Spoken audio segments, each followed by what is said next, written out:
O sangue no chão de mármore não era suposto estar ali. Rebecca Matthews Caldwell pressionou a mão trêmula contra a pedra fria do átrio da Caldwell Industries. A sua barriga grávida de 7 meses a esticar contra o vestido de maternidade de marca, enquanto ondas de dor lhe atravessavam o corpo como vidro a estalar. Tinha vindo ali com reservas para jantar no restaurante favorito de Harrison e com notícias que mudariam tudo. O bebê deles era uma menina, a filha deles, a criança pela qual tinham esperado durante 3 anos de um casamento que se tornará cada vez mais frio e distante. Em vez disso, encontrava-se a olhar através das janelas envidraçadas do escritório executivo de Harrison, vendo seu marido de 3 anos segurar o rosto de Vivian Sterling, a sua diretora de marketing de 26 anos, enquanto se beijavam com a paixão desesperada que não mostrava a Rebecca há mais de 1 ano. O choque atingiu-lhe o sistema nervoso como água gelada, e o corpo respondeu com uma contração aguda que a dobrou e fez a sua mala de marca espalhar-se pelo mármore imaculado. Não, não, não, murmurou entre dentes cerrados, agarrando a barriga inchada, enquanto outra onda de dor a atravessava. Isto não podia estar a acontecer. Não agora, não quando finalmente tinha algo de belo e esperançoso para partilhar com o homem que amava desde a universidade. O homem que lhe prometera para sempre durante um casamento de conto de fadas que tinha custado mais do que a casa da maioria das pessoas. As cólicas intensificaram-se e Rebecca sentiu uma umidade quente entre as pernas, que a aterrorizou mais do que a traição que acabará de testemunhar. Algo estava errado, algo estava seriamente errado com o bebê, com a sua preciosa filha, que tinha estado a chutar tão vigorosamente apenas 1 hora antes durante a consulta médica. A porta do escritório executivo abriu-se com suave silvo pneumático e Vivian Sterling surgiu primeiro, o seu batom vermelho perfeitamente aplicado, de alguma forma intacto apesar do abraço apaixonado que Rebecca tinha testemunhado. Ela era tudo aquilo que Rebecca sentia que já não era: alta, magra apesar de nunca ter carregado uma criança, impecavelmente vestida num fato à medida que provavelmente custava mais do que a mesada mensal de Rebecca, e a irradiar aquele tipo de confiança predatória que vinha de saber que era desejada. Quando os frios olhos azuis de Vivian encontraram Rebecca encolhida no chão, a sua expressão mudou de uma ligeira surpresa para algo mais feio. Algo que revelava a natureza calculista por baixo do seu exterior polido. Ora, disse Vivian, a voz a pingar de falsa preocupação que não enganava ninguém ao alcance de ouvir. Vejam só o que o gato arrastou, sua vaca patética. Não consegues ver que ele já não te quer? Olha para ti, gorda, suada, desesperada. Era mesmo assim que pensavas que o ias reconquistar? Rebecca esforçou-se por se levantar, as pernas a tremer tanto da dor física como da devastação emocional. O vestido de maternidade, que a tinha feito sentir-se bonita e radiante durante a consulta médica, agora parecia uma tenda que expunha sua vulnerabilidade. Vivian, eu só vim surpreender o Harrison com o jantar. Não estava a tentar salvar. Nós já sabemos o que é isto, interrompeu Vivian com uma gargalhada áspera que ecoou pelo átrio de mármore.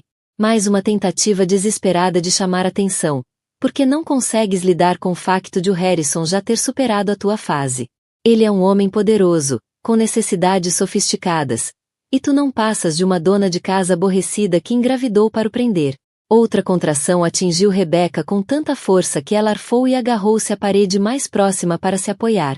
A dor era diferente agora, mais aguda, mais urgente, acompanhada por uma sensação crescente de que algo fundamental estava a correr mal na sua gravidez. Harrison apareceu na ombreira da porta, a sua figura de 1,80 m a preencher o espaço.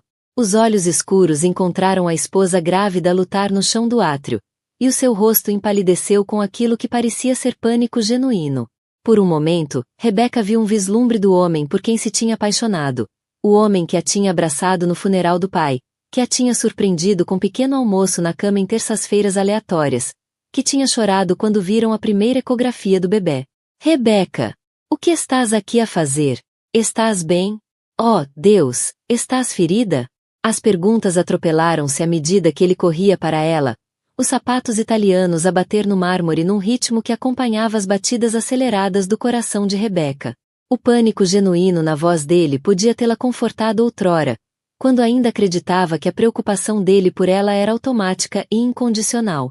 Agora, apenas salientava quanto tempo tinha passado desde a última vez que ele lhe mostrará aquele tipo de preocupação imediata e instintiva pelo seu bem-estar. Eu queria surpreender-te. Rebecca conseguiu articular entre contrações, a voz quase num sussurro. A consulta, a ecografia. Harrison, é uma menina. A nossa bebê é uma menina. Vamos ter uma filha. Por um momento suspenso no tempo, o rosto de Harrison transformou-se em pura alegria. Os olhos brilharam com uma felicidade que Rebecca não lhe via há meses, e ele deu um passo em direção a ela com os braços estendidos, como se quisesse abraçar tanto a mulher como a notícia da filha. Depois pareceu recordar-se da presença de Vivian atrás dele, e a luz apagou-se, como uma vela lentamente extinta. Os braços caíram-lhe ao lado do corpo, e ele lançou um olhar à amante com uma expressão que Rebecca não conseguiu decifrar. Culpa, incerteza ou talvez apenas o cálculo frio de um empresário a pesar as opções. Liga para o 112. Gritou Harrison a Frank, o segurança idoso que trabalhava no edifício há 15 anos e que sempre tinha recebido Rebecca com genuína simpatia durante as visitas. Mas antes que Frank conseguisse pegar no rádio, Vivian moveu-se com surpreendente rapidez para interceptar o telefone de Harrison, que ele já tinha tirado do bolso do casaco. Harrison, não sejas ridículo, disse Vivian suavemente, os dedos impecavelmente cuidados a envolverem o telefone com confiança possessiva. Ela está claramente a fingir isto tudo só para chamar atenção. Não a deixes manipular-te com uma farsa médica só porque nos viu juntos. Isto é exatamente o tipo de comportamento patético sobre o qual eu te avisei. Rebecca sentiu outra contração, mais forte e mais dolorosa do que todas as anteriores, acompanhada por uma sensação que lhe fez o coração disparar de verdadeiro terror. Eu não estou a fingir nada. Arfou, pressionando ambas as mãos contra a barriga, como se pudesse de alguma forma proteger a filha do que estivesse a acontecer dentro do seu corpo. Alguma coisa está errada com o bebê. Algo está mesmo errado. Frank, que tinha testemunhado drama doméstico suficiente nos seus anos como segurança para reconhecer uma verdadeira emergência médica, puxou do seu telemóvel pessoal, apesar dos protestos de Vivian. Estou a chamar os paramédicos, Sra. Caldwell. A senhora só concentre-se em respirar, está bem? A ajuda já vem a caminho. Isto é tão típico, disse Vivian num sussurro teatral que se espalhou perfeitamente pelo átrio de mármore. Não consegues lidar com o facto de o teu marido estar agora com uma mulher de verdade, por isso inventas uma emergência médica para recuperar os holofotes. Que previsível, patético. Os paramédicos chegaram em apenas 8 minutos, com a sua eficiência profissional. Um contraste gritante com o caos emocional que consumia o átrio. Era uma equipa que Rebecca reconheceu dos seus dias como enfermeira pediátrica, Maria Santos e David Shen, ambos veteranos da unidade de resposta de emergência do Metropolitan General, que já tinham visto todo tipo de crise médica que a cidade podia produzir. O que temos aqui? Perguntou Maria de imediato, enquanto verificava o pulso de Rebecca, ao passo que David preparava a maca portátil que a transportaria para o hospital. Mulher de 29 anos, 31 semanas de gravidez, disse Harrison, a voz tensa de preocupação. Tem tido contrações e diz que algo não está bem. Maria anuiu profissionalmente enquanto verificava a tensão arterial de Rebecca, a expressão tornando-se mais preocupada à medida que lia os números. A tensão arterial está elevada. Há quanto tempo tem contrações, Sra. Caldwell? Talvez há 20 minutos, respondeu Rebecca, tentando concentrar-se nas perguntas dos paramédicos apesar da dor persistente. Começaram quando? Lançou um olhar a Harrison e Vivian, incapaz de terminar a frase que revelaria o trauma emocional que tinha desencadeado a crise médica. Enquanto os paramédicos a colocavam na maca com eficiência treinada, Rebecca deu por si a olhar diretamente nos olhos de Harrison, pela primeira vez em meses. Nesse momento, com toda a aparência e as rotinas diárias despidas pela emergência médica, fez-lhe a pergunta que definiria o resto do casamento deles. Escolhe, sussurrou, a voz quase inaudível acima dos sons mecânicos do equipamento médico. Eu e o teu bebê, ou ela. Agora. Harrison. Escolhe. Harrison hesitou. Foram apenas 3 segundos de silêncio, enquanto a sua esposa grávida era carregada para uma ambulância. 3 segundos de incerteza, enquanto a saúde da filha por nascer pendia na balança. 3 segundos de visível debate interno, enquanto a mulher a quem ele tinha prometido renunciar a todas as outras jazia numa maca em aflição médica. Mas esses 3 segundos continham um universo inteiro de traição, e quebraram algo fundamental no coração de Rebecca que ela não tinha certeza se algum dia poderia ser reparado. Harrison, disse ela de novo, a voz agora mais forte apesar da dor física. Eu pedi-te para escolheres. Eu, claro, escolho-te a ti, disse ele finalmente. Mas a sua voz carecia da convicção imediata que ela precisava de ouvir. As palavras saíram como uma decisão de negócios, em vez de uma declaração emocional. Cuidadosamente calculadas, em vez de instintivamente protetoras. Vivian, devias ir para casa. Eu preciso de lidar com esta situação. Mas Vivian Sterling não tinha construído a sua carreira a recuar perante desafios, e certamente não iria ser descartada por uma mulher grávida ter aquilo que ainda acreditava ser uma crise fabricada, desenhada para interferir com a sua relação.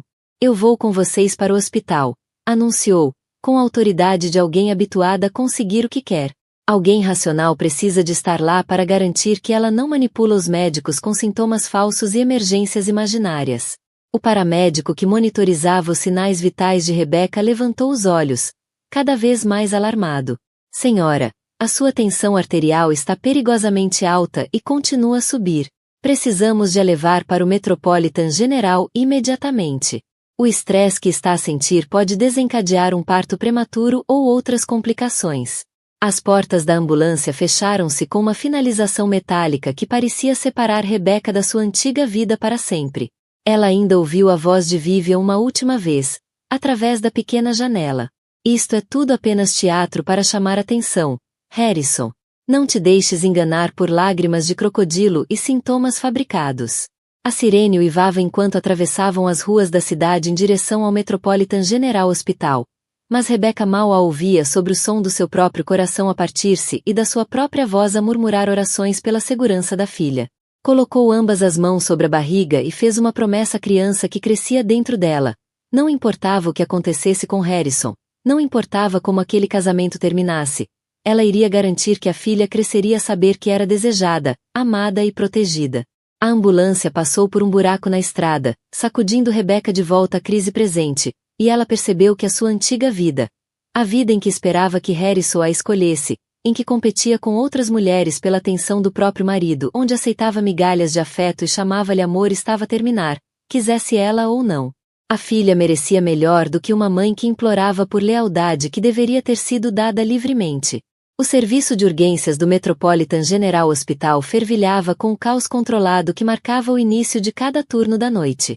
Mas a chegada de Rebecca Matthews Caldwell transformou a rotina em urgência. Os paramédicos empurraram-na pelas portas automáticas com a eficiência treinada, ao mesmo tempo que despejavam estatísticas vitais que pintavam um quadro preocupante de uma gravidez em crise. Mulher de 29 anos, 31 semanas de gestação, anunciou Maria Santos à equipa de recepção. Tensão arterial 160/10, e a subir constantemente. Paciente refere que as contrações começaram há aproximadamente 30 minutos, após grande estresse emocional. Possível parto prematuro, definitivamente crise hipertensiva. A doutora Helena Martinez, obstetra sênior que tinha realizado mais de 3.000 partos durante os seus 15 anos de carreira no Metropolitan General, precisou apenas de um olhar para a condição de Rebecca para tomar as decisões rápidas que separavam os médicos experientes daqueles que ainda aprendiam a sua arte. Sala 3, já, ordenou a doutora Martinez, a voz carregada da autoridade que vinha de anos a lidar com emergências obstétricas. Quero monitorização fetal contínua, análises completas, e alguém que me consiga os registros médicos com a obstetra dela. Se a tensão arterial não começar a baixar nos próximos 10 minutos, estamos perante pré-eclâmpsia grave. Enquanto era transferida da maca dos paramédicos para a cama hospitalar, Rebecca sentiu a filha mexer-se inquieta dentro dela, como se o bebê pudesse sentir o estresse e o perigo que as envolviam. O monitor fetal foi ligado com delicada eficiência e, em breve, a sala encheu-se do som rápido mas forte de batimentos cardíacos. O primeiro momento de alívio que Rebecca tinha desde o início daquele pesadelo. Senhora Caldwell, disse a doutora Martinez, a voz profissionalmente suave enquanto verificava os resultados dos vários monitores em redor da cama. Preciso que tente manter-se o mais calma possível. O coração do seu bebê está forte e estável, o que são ótimas notícias. Mas a sua tensão arterial está perigosamente elevada. Pode dizer-me o que aconteceu esta noite para desencadear este episódio? Antes que Rebecca pudesse responder, o som de vozes exaltadas ecoou da sala de espera do serviço de urgências. A voz de Harrison, agitada e defensiva, misturava-se com os tons agudos de uma mulher que soavam claramente através das portas supostamente à prova de som. Tem de garantir que os médicos percebem que ela tem historial de ser dramática demais com questões médicas. A voz de Vivian soava alta o suficiente para várias estações de enfermagem ouvirem. Ela provavelmente está a exagerar os sintomas porque nos viu juntos e não conseguiu lidar com a realidade de que ele passou para alguém mais sofisticada. Grace Patterson, enfermeira registrada que tinha sido colega de quarto de Rebecca na escola de enfermagem da State University, 7 anos antes, enchia a chávena de café no posto de enfermagem quando ouviu uma voz que a fez gelar. Não via Rebecca desde que receberá o convite para o casamento, 2 anos antes.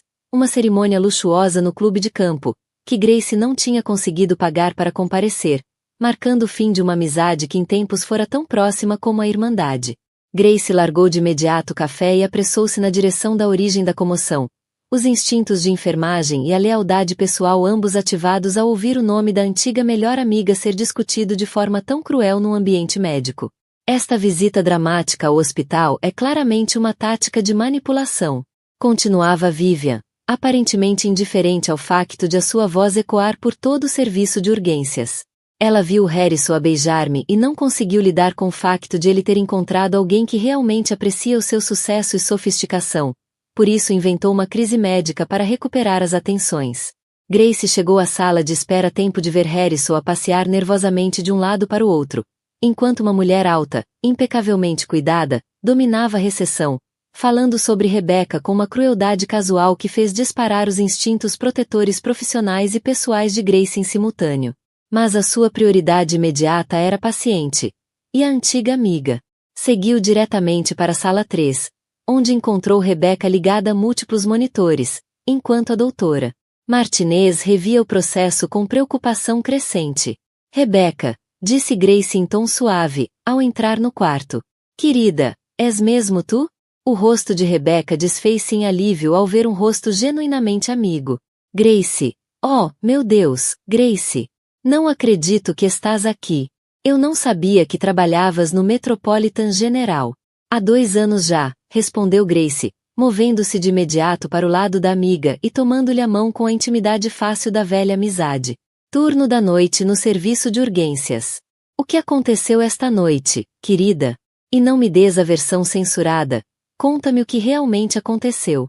Com lágrimas que tinha contido desde a viagem de ambulância, Rebecca contou a Grace sobre ter apanhado Harrison com Vivian, sobre as contrações que começaram com um choque puro, sobre os 3 segundos de hesitação de Harrison quando ela lhe pediu para escolher entre a esposa grávida e a amante.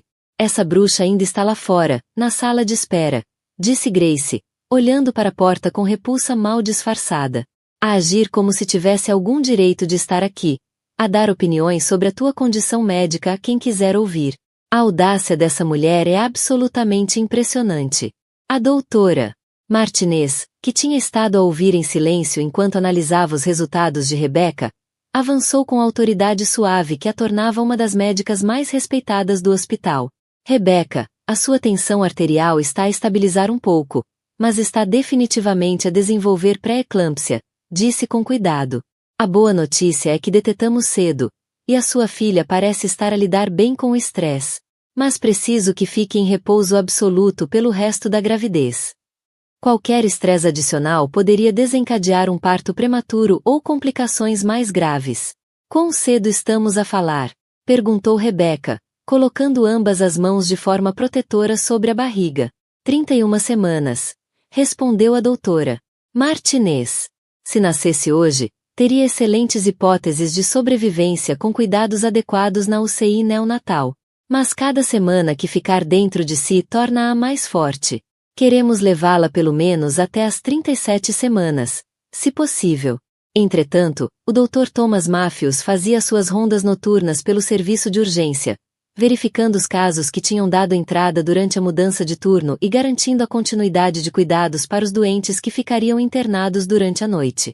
Aos 52 anos, Thomas era diretor clínico do Metropolitan General há 8 anos, cargo que conquistara através de uma combinação de competência médica excepcional, capacidade administrativa e o tipo de liderança estável que inspirava confiança tanto em colegas como em pacientes. Estava a rever as admissões da noite no seu tablet quando um nome no quadro de pacientes o fez parar e reler 2 vezes. Rebecca Matthews. O nome desencadeou uma memória que lhe apertou o peito de preocupação e instinto protetor. Rebecca Matthews tinha sido filha da sua irmã, a sobrinha que viverá com Thomas e a esposa, Eleanor, durante 2 anos no secundário, após a morte dos pais num acidente de viação. Tinham-na levado ao altar no casamento com Harrison Caldwell, 3 anos antes, uma cerimônia que deixará Thomas desconfortável devido ao óbvio distanciamento emocional do noivo e à ansiedade igualmente evidente da noiva por casar numa família que valorizava riqueza e status acima de ligação genuína. Thomas tinha tentado manter-se afastado do casamento da sobrinha, respeitando a sua independência e esperando que as suas preocupações iniciais sobre Harrison não se confirmassem. Mas ver o nome de Rebecca no quadro de emergências com possível pré-eclâmpsia listado como condição ativou cada instinto protetor que desenvolvera em 30 anos de prática médica, e 25 de ser a figura mais próxima de pai que Rebecca conhecera. Aproximou-se da sala 13 exatamente quando Harrison e Vivian apareceram na ombreira da porta, a sua presença a transformar de imediato a atmosfera de calma médica em tensão emocional. Thomas posicionou-se de forma a poder observar a interação, permanecendo discreto, o olhar experiente a captar a dinâmica entre os 3 adultos cujo conflito estava potencialmente a pôr em risco a vida da sua sobrinha grávida. Vivian lançou-se de imediato no seu refrão habitual sobre o dramatismo desnecessário de Rebecca e sugeriu que ela estava claramente bem, já que estava sentada na cama e a ter o que parecia ser uma conversa normal com a enfermeira. Thomas observou a cena com a percepção treinada de alguém que passará 3 décadas a ler dinâmicas familiares em crises médicas. Notou a postura possessiva de Vivian junto a Harrison, a forma como lhe tocava no braço enquanto falava, como se marcasse território. Viu a culpa e o desconforto óbvios de Harrison, a maneira como evitava o contato visual direto com Rebecca, ao mesmo tempo que pairava perto da cama dela com preocupação genuína. O rosto de Rebecca transformou-se de imediato em alívio e gratidão ao ver o tio, o homem que a tinha amparado durante pesadelos depois da morte dos pais, que lhe ensinara a conduzir e a ajudara com candidaturas à universidade, que a entregará no altar com lágrimas nos olhos e preces sussurradas pela sua felicidade. Tio Thomas, disse ela, a voz a falhar com a vulnerabilidade que tentará esconder de Harrison e Vivian. Eu não sabia que estavas a trabalhar hoje. Ainda bem que estás aqui. Thomas aproximou-se da cama com a graça treinada de um médico que já tinha confortado milhares de pacientes e suas famílias. Mas a sua atenção voltou-se de imediato para a mulher que estava de pé, possessiva, junto a Harrison, a falar sobre a condição médica de Rebecca com uma autoridade que claramente não tinha. Desculpe, disse Thomas, a voz carregada com o tom educado mas inequívoco de quem pede esclarecimentos sobre uma situação inapropriada.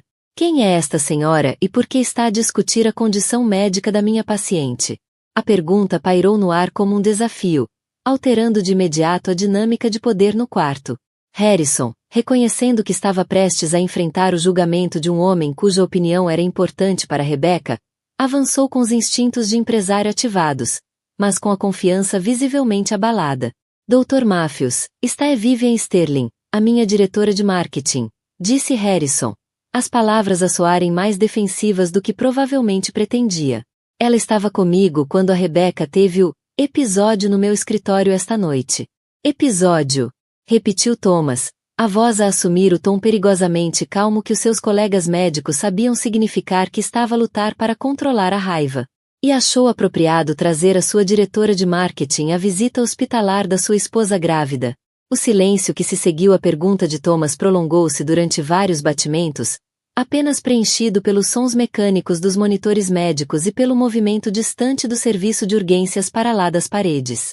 O rosto de Harrison percorreu várias expressões, surpresa, culpa, defensiva, até finalmente chegar a uma compreensão clara de que tinha tomado uma série de decisões catastróficas, agora julgadas por um dos homens mais poderosos do hospital. Quero dizer, começou Harrison, a voz a perder o tom confiante habitual. A Vivian estava preocupada com o bem-estar da Rebecca. Quis certificar-se de que ela recebia cuidados médicos adequados. Thomas retirou lentamente o estetoscópio do pescoço e pousou-o na mesa de cabeceira com precisão deliberada. O gesto, de alguma forma, mais intimidante do que qualquer voz elevada poderia ser. Passará a carreira inteira a lidar com bullies, manipuladores e pessoas que usavam a riqueza ou o status para intimidar equipas médicas. E reconheceu o tipo de Vivian Sterling de imediato. Deixe-me ver se entendi corretamente a situação, disse Thomas, mantendo o mesmo tom profissionalmente calmo que usava ao transmitir diagnósticos difíceis. A sua esposa grávida foi ao seu escritório e encontrou-o numa posição comprometedora com esta mulher. O choque dessa descoberta desencadeou uma emergência médica que exigiu transporte de ambulância para o hospital. E a sua resposta foi trazer a mulher com quem a sua esposa o apanhou para o quarto hospitalar dela. Quando Thomas expôs a sequência dos acontecimentos em termos clínicos, frios e claros, a total inapropriação das escolhas de Harrison tornou-se impossível de negar ou justificar. Grace, que monitorizava silenciosamente os sinais vitais de Rebecca, levantou os olhos com repulsa mal disfarçada perante o desconforto óbvio de Harrison. Mas Vivian Sterling, demasiado arrogante ou demasiado sociopata para reconhecer o perigo da situação em que estava, escolheu aquele momento para dobrar a aposta na sua abordagem agressiva, em vez de recuar com a pouca dignidade que ainda poderia ter preservado. Bem, Dr. Matthews, disse Vivian com uma falsa doçura que mal escondia a irritação de ser questionada por alguém. Talvez devesse conhecer toda a história antes de começar a fazer julgamentos. A sua sobrinha não tem sido nada além de um problema para o Harrison. Está claramente a tentar prendê-lo com esta gravidez e agora inventa emergências médicas para chamar atenção sempre que sente que a relação não está a correr-lhe de feição. As máquinas que monitorizavam os sinais vitais de Rebecca começaram de imediato a apitar mais rápido, à medida que a sua tensão arterial disparava em resposta ao ataque verbal de Vivian.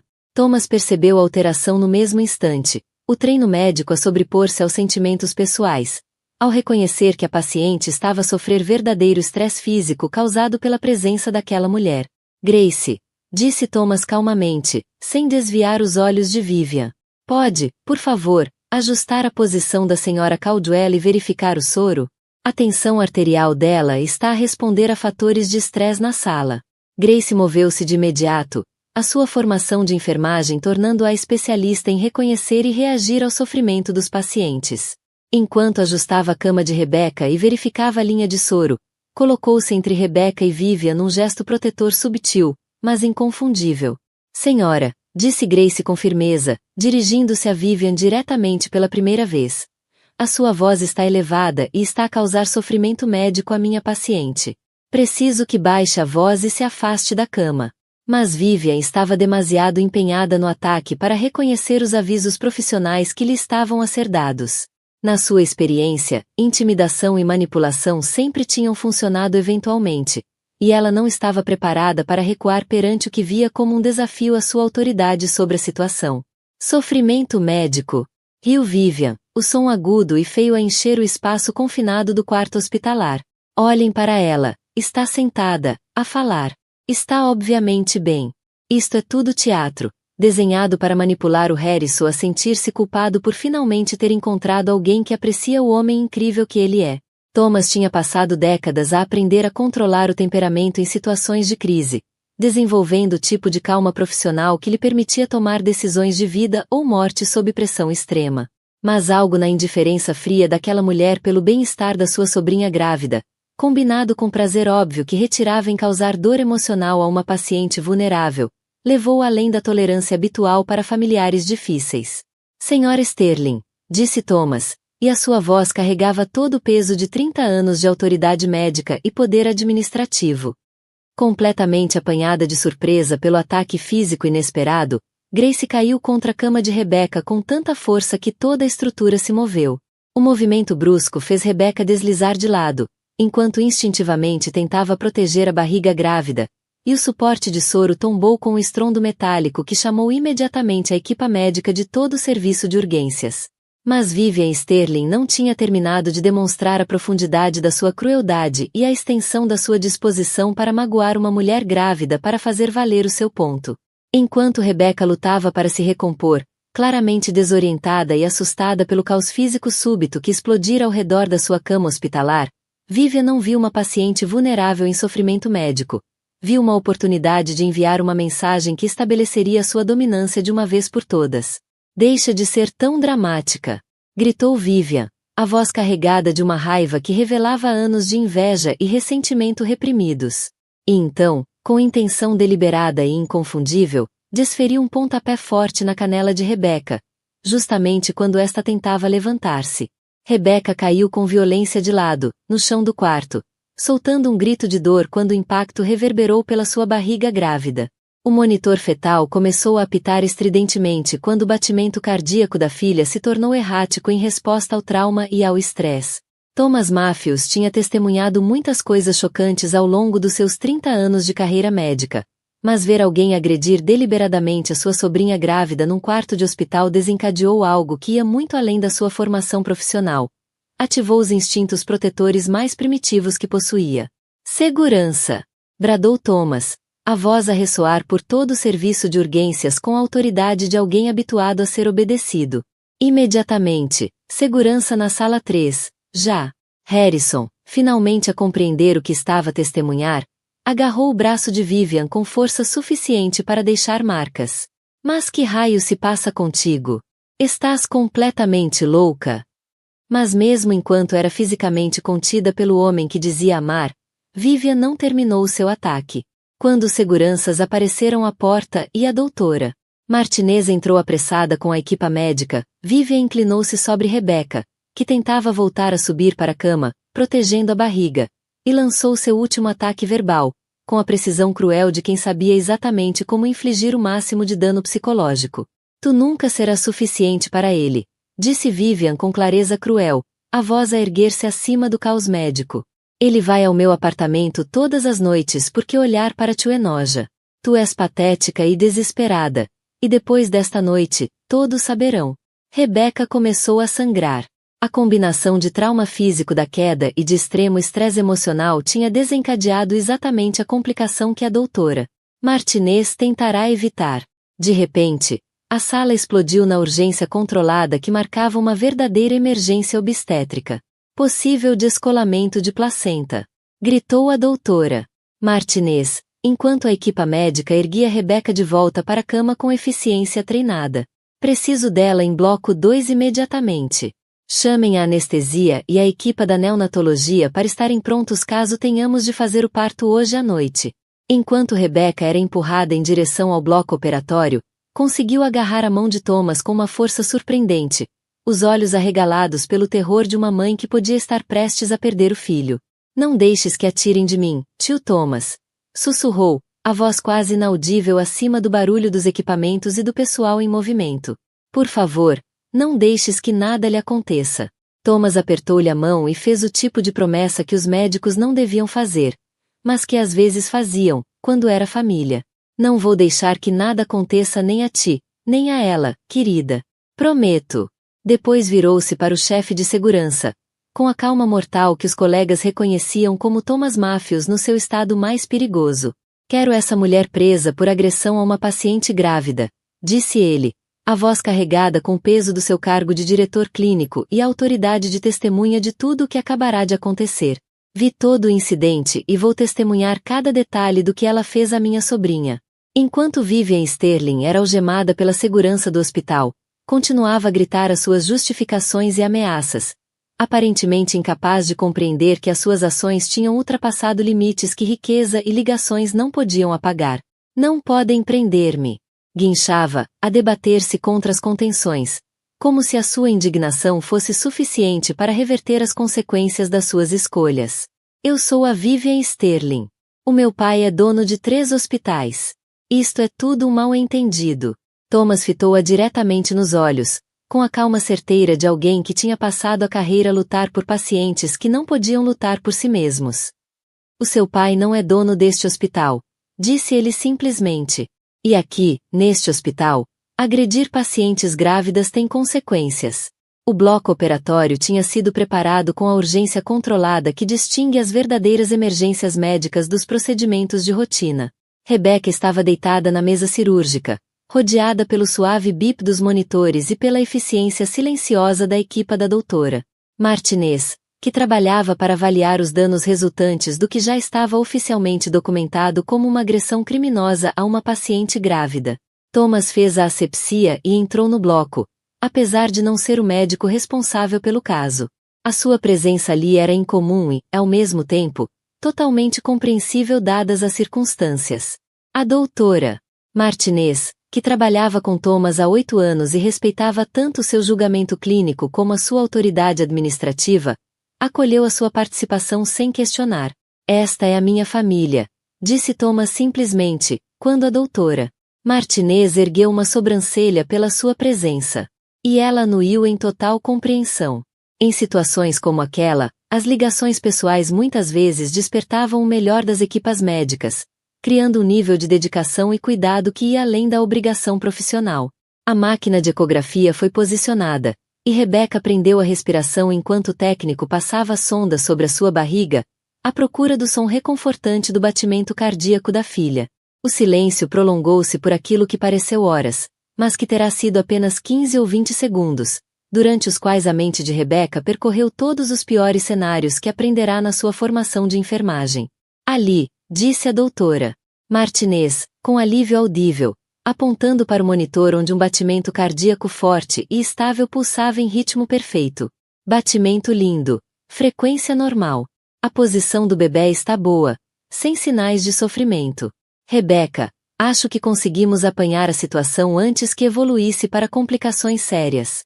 Rebecca começou a chorar, não de dor ou de medo, mas de puro alívio e gratidão por a filha ter sobrevivido ao ataque de Vivian sem danos aparentes. Ela está mesmo bem? O pontapé não lhe fez mal? A doutora Martinez continuou o exame enquanto explicava as conclusões a Rebecca e a Thomas, a sua voz carregando o tipo de otimismo cauteloso que os médicos experientes usam ao dar boas notícias acompanhadas de avisos importantes. No entanto, continuou, precisamos de a manter sob observação rigorosa até o fim da gravidez.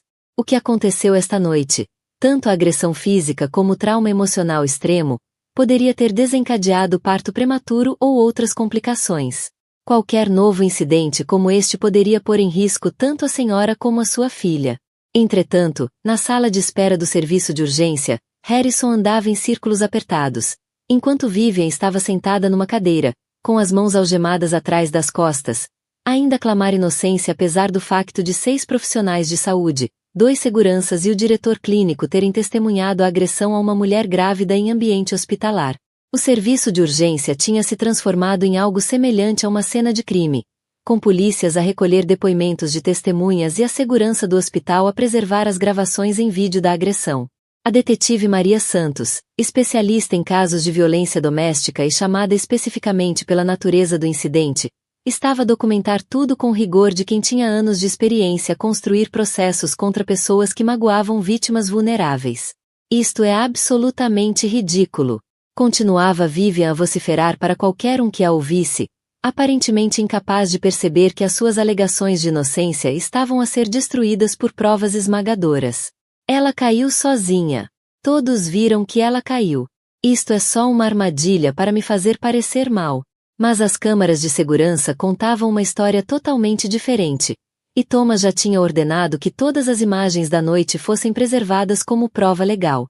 O sistema de câmaras do hospital tinha captado não só o pontapé deliberado, que constituía agressão criminosa, como também o padrão anterior de comportamento agressivo de Vivian. As ameaças verbais, a confrontação física com Grace e a intenção óbvia de causar mal a uma paciente grávida. Sam Morrison, sócio de negócios de Harrison e seu amigo mais próximo desde a universidade, chegou 30 minutos depois de Grace o ter chamado para dar notícia da situação. Sam tinha sido padrinho de casamento há 3 anos, e assistir ao lento colapso do casamento do amigo ao longo dos últimos 18 meses, com crescente preocupação e frustração. Bastou-lhe um olhar para o caos no serviço de urgência, polícias, segurança hospitalar, o sócio com ar de quem estava à beira de um colapso nervoso e uma mulher algemada ainda a fazer ameaças, para perceber de imediato que aquilo já não era apenas um problema conjugal. Harrison, disse Sam baixinho, puxando o amigo para um canto da sala de espera onde pudessem falar com alguma privacidade. O que é que tu fizeste, meu Deus? Eu não sabia que isto ia acontecer, disse Harrison, A voz oca de choque e de súbita percepção da magnitude da situação. Nunca pensei que ela realmente magoasse a Rebeca. Nunca imaginei que fosse capaz de algo assim. Sam fitou-o com uma mistura de descrença e repulsa. A marca do fim de anos a arranjar desculpas para o comportamento de Harrison. Trouxeste a tua amante ao hospital da tua mulher grávida. O que é que tu achavas que ia acontecer? Harrison não tinha resposta, porque a verdade era que estava tão concentrado em gerir a sua própria culpa e desconforto que não tinha considerado como as suas escolhas iriam afetar mais alguém, incluindo a mulher que carregava o seu filho. O conselho vai ouvir falar disto, continuou Sam, a voz endurecida como a de quem trazia notícias que mudariam tudo. Este tipo de escândalo não fica em segredo. Estás prestes a perder tudo. O casamento, a reputação, provavelmente a tua posição na empresa. Eleanor Matthews chegou 45 minutos depois de receber a mensagem de emergência de Thomas, tendo conduzido diretamente da reunião do conselho de uma associação sem fins lucrativos onde discutia financiamento para programas de prevenção da violência doméstica. Aos 55 anos, Eleanor era assistente social reformada, que tinha passado 30 anos a defender mulheres e crianças em situações de crise, e possuía o tipo de autoridade moral que vinha de décadas a lutar por pessoas que não conseguiam lutar por si próprias. Bastou-lhe um olhar para Vivian, a ser processada por agressão, e para a culpa e o pânico óbvios de Harrison, para sua expressão se endurecer no olhar que tinha intimidado maridos abusivos, pais negligentes e políticos corruptos ao longo de 3 décadas de trabalho de advocacia profissional. O Thomas mandou mensagem a dizer que a Rebecca estava ferida, disse Eleanor a Harrison, a voz carregada com a frieza de quem fazia homens adultos repensarem as suas escolhas de vida. O que ele não mencionou foi que foi porque o marido trouxe a amante para atacar fisicamente, num hospital. Harrison tentou balbuciar alguma espécie de explicação ou justificação, mas Eleanor ergueu a mão num gesto que aperfeiçoara durante milhares de confrontos com pessoas que tinham magoado os clientes vulneráveis que passará a vida a proteger. Não. Disse simplesmente. Não insultes a minha inteligência fingindo que isto foi algum tipo de acidente ou mal-entendido. Aquela mulher agrediu deliberadamente a minha sobrinha grávida, dentro de um hospital, enquanto tu estavas ali a ver. A doutora Martinez saiu da área cirúrgica com as boas notícias cautelosas que todos esperavam, mas não ousavam acreditar, dadas as circunstâncias daquela noite. Rebecca e o bebê estavam estáveis, sem sinais de complicações graves resultantes da agressão. Mas os próximos meses seriam críticos para garantir um parto seguro. A senhora Caldwell e a filha estão estáveis, anunciou a doutora Martinez ao grupo reunido na sala de espera. Não encontramos indícios de descolamento de placenta ou sofrimento fetal. Contudo, precisará de repouso absoluto até o final da gravidez. Qualquer estresse físico ou emocional adicional pode desencadear parto prematuro ou complicações graves. Eleanor aproximou-se de Harrison e, apesar de medir pouco mais de 1,5 metros, conseguiu ser mais intimidante do que homens com o dobro da sua altura. Então é o seguinte, disse Eleanor, com a voz que usará em 1000 confrontos com pais negligentes e parceiros abusivos ao longo da sua carreira. Vais ter de fazer uma escolha agora. Queres ser pai desta criança ou apenas mais um homem que abandonou a família quando as coisas ficaram complicadas? Harrison fitou-a, aparentemente incapaz de processar o que ela lhe estava a dizer. O que quer dizer, escolha? Claro que quero ser pai. Filho, disse Eleanor, com a paciência que reservava para pessoas demasiado estúpidas ou egoístas para compreender o óbvio. A tua namorada acabou de agredir fisicamente a tua esposa grávida num hospital.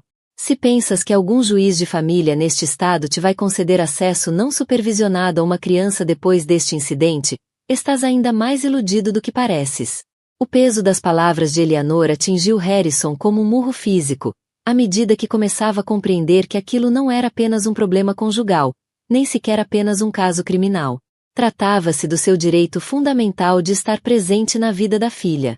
Vivian, ouvindo a explicação de Eleanor sobre as consequências legais que Harrison enfrentava, explodiu numa nova onda de fúria, revelando quão desligada da realidade estava sua percepção da situação. Na manhã seguinte, rebentou uma tempestade mediática que nem Harrison nem a sua cara equipa de relações públicas tinham previsto.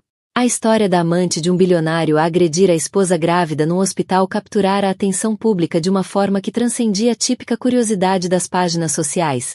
abordava questões de violência doméstica, desigualdade de riqueza e vulnerabilidade das mulheres grávidas, que ressoaram junto de audiências muito além da demografia habitual dos escândalos de celebridades.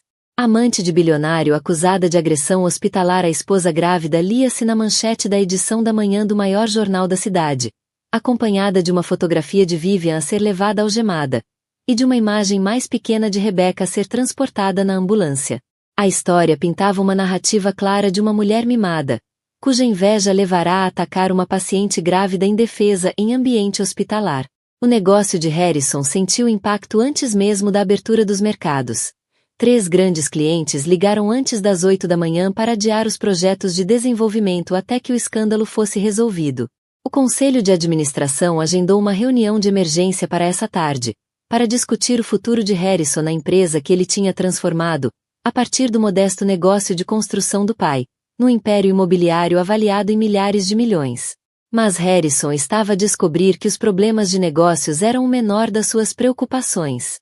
Rebecca acordara no seu quarto de hospital, rodeada por um exército de protetores que se tinham juntado durante a noite para garantir a sua segurança e o bem-estar da filha, criando uma rede de apoio que rivalizava com tudo o que a riqueza e as ligações dele poderiam fornecer. Grace tinha reorganizado seu horário para fazer turnos duplos, de modo a poder supervisionar pessoalmente os cuidados de Rebecca. Thomas tinha passado as consultas do seu gabinete para a noite, de modo a poder dedicar os dias a coordenar-se com a equipa médica que tratava a sobrinha. Eleanor chegará com uma mala, tendo informado a administração do hospital de que ficaria no quarto de Rebecca até a alta da sobrinha. Mas, surpreendentemente, a própria mãe de Harrison tinha conduzido durante toda a noite desde a sua propriedade nos Hamptons, chegando ao amanhecer com a determinação sombria de quem estava preparada para tomar partido num conflito familiar que poderia definir o resto das suas relações. Margaret Caldwell era uma mulher que tinha construído a vida adulta em torno da manutenção das aparências, da proteção da reputação da família e da navegação das complexas expectativas sociais da riqueza herdada. Mas também era uma mãe que, ao longo de 68 anos, aprenderá a distinguir entre caráter genuíno e charme superficial, e o que testemunhara na noite anterior tinha clarificado as suas prioridades de uma forma que até a ela surpreendia. Rebecca, querida, disse Margaret, segurando a mão da nora com uma ternura pouco característica. Quero que saibas que o que aconteceu ontem à noite não foi como eduquei o meu filho, nem é o que quero para minha neta. Rebecca ficou genuinamente surpreendida com o apoio vindo de uma mulher que sempre tinha sido educada, mas emocionalmente distante, mantendo uma relação formal que parecia enfatizar as diferenças de classe entre os antecedentes de enfermagem de classe média de Rebecca e a riqueza geracional da família Caldwell. Senhora Caldwell, disse Rebecca com cautela. Não precisa de se desculpar pelas escolhas do Harrison. Foram decisões dele. Sim, eu preciso de me desculpar, respondeu Margaret com uma firmeza surpreendente. Eu vi os sinais de que algo estava errado no vosso casamento. Notei o afastamento emocional do Harrison, a sua crescente obsessão pelo trabalho em detrimento da família, o seu desconforto óbvio com as responsabilidades da paternidade iminente. Escolhi ficar em silêncio porque disse a mim mesma que não era meu lugar interferir. Margaret fez uma pausa para organizar os pensamentos, claramente a lutar com confissões que iam contra uma vida inteira de manutenção da privacidade familiar e de evitar conversas desconfortáveis. Mas o meu silêncio tornou-me cúmplice, continuou. Ao não te avisar sobre o que estava a ver, ao não confrontar o Harrison sobre o seu comportamento, ao não tomar medidas para te proteger a ti e a minha neta, falhei nas minhas obrigações tanto como sogra como avó. A doutora Martinez chegou para as rondas da manhã com a notícia de que a condição de Rebecca tinha estabilizado durante a noite, mas os próximos meses seriam críticos para garantir a saúde dela e o desenvolvimento contínuo do bebê. A sua tensão arterial baixou significativamente, o que é uma excelente notícia, explicou a doutora Martinez, revendo os relatórios de monitorização da noite. Mas vai precisar de repouso absoluto até o fim da gravidez. Sem trabalho, sem estresse, sem atividade física além dos cuidados básicos do dia a dia.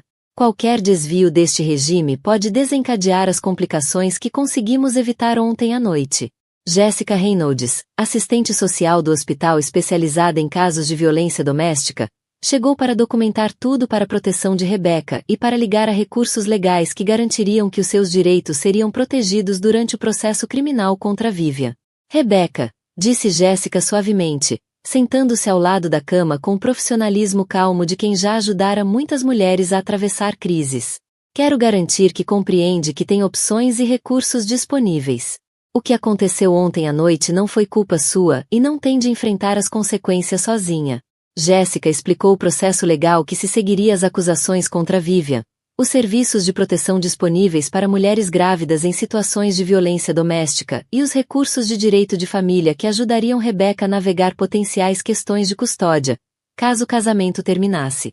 O mais importante, acrescentou Jéssica, é que saiba que a sua segurança financeira e o futuro da sua filha não dependem de continuar numa relação onde não está segura nem respeitada. Há formas de proteger ambas sem precisar de aceitar comportamentos inaceitáveis de ninguém. Harrison chegou ao hospital nessa noite, não como marido a exigir direitos, mas como um homem que começava a perceber a dimensão do que tinha perdido, e o trabalho que teria de fazer para merecer qualquer hipótese de redenção. Encontrou o quarto de Rebecca cheio das pessoas que se tinham tornado seu círculo protetor, Thomas a rever os relatórios médicos, Eleanor a coordenar com serviços sociais, Grace a ajustar a medicação no soro, Jéssica a documentar tudo para efeitos legais e Margaret a segurar a mão de Rebecca enquanto discutiam nomes de bebés e planos para o quarto de criança.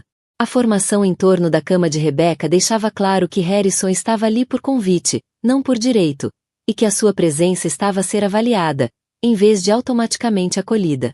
Rebecca, disse Harrison baixinho da ombreira da porta. Preciso de falar contigo, se não te importares. Falar, respondeu Rebecca simplesmente, a voz sem vestígios da súplica ou do desespero que tinham marcado as conversas recentes. Estava demasiado exausta para sentir raiva e demasiado destroçada para ter esperança. Mas estava também rodeada de pessoas, que tinha deixado claro que não precisava de enfrentar isto sozinha. Significa que já contactei a doutora Sarah Shen, que é especialista em terapia para homens que cometeram abuso emocional, disse Harrison, a voz firme apesar da dificuldade óbvia daquelas confissões. Vou vê-la 2 vezes por semana, em sessões individuais, para compreender como me tornei capaz das escolhas que fiz ontem à noite. Thomas e Eleanor trocaram olhares surpreendidos. Não era a resposta que esperavam de Harrison, que sempre parecerá mais interessado em gerir a percepção dos problemas do que em enfrentar as suas causas. Também vou entrar num programa de grupo para pessoas que querem compreender como se tornaram capazes de magoar aqueles que afirmam amar, continuou Harrison. Sei que sou a terapia corporativa ou a gestão de imagem, mas falei extensivamente com a doutora Shen e ela não trabalha com pessoas que não estejam comprometidas com uma mudança genuína. Margaret estendeu a mão e apertou a de Rebecca, a expressão a mostrar uma mistura de esperança e cautela que refletia os sentimentos complicados em relação às promessas do filho. Já falei com os meus advogados sobre a criação de um fundo fiduciário que garanta que tu e a nossa filha estarão financeiramente seguras, independentemente do que acontecer ao nosso casamento ou aos meus negócios, acrescentou Harrison. Nunca mais vais ter de depender de mim financeiramente, o que significa que, se algum dia escolheres dar-me outra oportunidade, será porque queres, não porque precisas. Rebecca sentiu a filha dar um pontapé, como se respondesse à voz do pai e à intensidade emocional da conversa que os rodeava. Harrison, disse Rebecca em voz baixa, eu amei-te. Amei-te verdadeiramente. Mas amor não é suficiente quando já não há confiança. E não sei se a confiança pode ser reconstruída depois do que aconteceu. Eu sei, respondeu Harrison. E essa aceitação da realidade foi talvez a coisa mais encorajadora que dissera. Não te estou a pedir que confies em mim agora. Não mereço isso. Estou a pedir-te que me deixes tentar tornar-me alguém digno de confiança outra vez, mesmo que esse trabalho não leve à reconciliação. Eleanor, que passará 30 anos a avaliar se as pessoas estavam genuinamente comprometidas com a mudança ou apenas a gerir as consequências do seu comportamento, interveio com uma pergunta que surpreendeu todos na sala. Que tipo de terapia? Perguntou, a voz a carregar a autoridade de alguém cuja opinião profissional sobre o assunto tinha peso. Sessões individuais com a doutora Sarah Shen, focadas em compreender os padrões psicológicos que levaram ao meu abuso emocional de Rebecca, respondeu Harrison claramente, como quem já se tinha preparado para esse escrutínio. O programa de grupo é especificamente para homens que traíram as suas famílias e querem compreender como se tornaram capazes desse nível de egoísmo e crueldade. Margaret, que tinha permanecido em silêncio durante grande parte da conversa, falou finalmente com uma clareza moral que faltara à família Caldwell durante demasiado tempo. O que quer que decidas, Rebecca, disse ela, a voz a carregar o peso de 68 anos de experiência e autoridade de quem controlava recursos financeiros significativos. Tu e a minha neta terão o meu apoio completo. Se o Harrison provar que mudou genuinamente, aceitaremos isso. Se não provar, continuarás a ser família e continuarás a ser protegida. Pela primeira vez desde o início do pesadelo, Rebecca sentiu que tinha escolhas reais, em vez de apenas opções de sobrevivência. A questão agora era saber se as promessas de Harrison representavam mudança genuína ou apenas uma manipulação mais sofisticada, concebida para minimizar as consequências da sua traição. Só o tempo diria. Mas, pelo menos agora, Rebecca tinha os recursos e o apoio para tomar a decisão que fosse realmente a melhor para si e para a filha, em vez da decisão que parecesse menos perigosa no momento. Nas 2 semanas seguintes, o quarto de hospital de Rebecca tornou-se a improvável sede de uma verdadeira campanha de proteção, orquestrada por pessoas que tinham decidido que a riqueza e o status não iriam triunfar sobre a justiça e a decência humana básica. A rede que se reuniu à sua volta representava uma amostra dos mais influentes defensores, profissionais de saúde e líderes comunitários da cidade, todos unidos pela determinação de garantir que uma mulher grávida que tinha sido agredida receberia toda a proteção e recursos possíveis. Grace coordenou com a administração de enfermagem para garantir que Rebecca recebia cuidados médicos equivalentes à VIP, sem que o hospital cobrasse serviços adicionais. A equipa de enfermagem, muitos dos quais já tinham ouvido falar da agressão pela rede informal de comunicação do hospital, demonstrava interesse pessoal na recuperação de Rebecca, indo além dos cuidados médicos para lhe oferecer apoio emocional. Thomas utilizou a sua posição de diretor clínico para garantir que o caso de Rebecca se tornava um exemplo formativo sobre como os hospitais deviam responder a situações de violência doméstica envolvendo grávidas. Organizou para que Jessica Reynolds apresentasse o caso de Rebecca a estudantes de medicina e médicos internos como exemplo de defesa abrangente da vítima em contexto hospitalar. Eleanor transformou a sua estadia temporária no quarto de Rebecca num verdadeiro centro de operações para coordenar apoio jurídico, social e financeiro. Contactou todas as organizações de apoio a vítimas de violência doméstica no estado, garantindo que Rebecca tivesse acesso à melhor representação legal disponível, independentemente da sua capacidade de pagamento. E, surpreendentemente, Margaret Caldwell tinha contactado discretamente os advogados da família para criar um fundo fiduciário que garantiria a independência financeira de Rebecca, independentemente do que acontecesse ao casamento ou aos negócios de Harrison. O fundo foi estruturado para cobrir a educação, a habitação, os cuidados médicos de Rebecca e as futuras despesas da bebê, eliminando qualquer pressão financeira para reconciliar-se com Harrison por razões práticas. Quero que a minha neta cresça sabendo que as mulheres da nossa família são protegidas e valorizadas, explicou Margaret, quando Rebecca protestou contra a generosidade do arranjo. Se o Harrison reconquistar o lugar dele nas vossas vidas, que seja porque o escolheste, não porque precisaste do dinheiro dele. A atenção mediática em torno do caso trouxe um desenvolvimento inesperado que transformou a crise pessoal de Rebecca num movimento social mais amplo. Mulheres de todo o país começaram a escrever para Rebecca, dirigindo-se ao hospital, partilhando as suas próprias histórias de violência durante a gravidez e expressando gratidão por alguém com acesso a recursos legais e visibilidade mediática estar a falar publicamente sobre a vulnerabilidade das futuras mães. Eleanor, que passará a carreira a lutar por mudanças políticas para proteger populações vulneráveis, reconheceu a oportunidade de transformar o trauma de Rebecca em mudança social duradoura. Organizou uma conferência de imprensa para anunciar uma nova legislação que criaria penalizações agravadas para agressões a mulheres grávidas e estabeleceria protocolos para os hospitais protegerem melhor as futuras mães de violência doméstica. A história da Rebecca não é única, disse Eleanor aos jornalistas e câmaras reunidos. O que é único é o facto de ter familiares com recursos e ligações para garantir que a justiça foi feita. Todos os dias, mulheres grávidas. Sempre me disse a mim mesmo que trabalhava longas horas e me concentrava em construir riqueza porque estava a sustentar a minha família, admitiu Harrison numa sessão de grupo.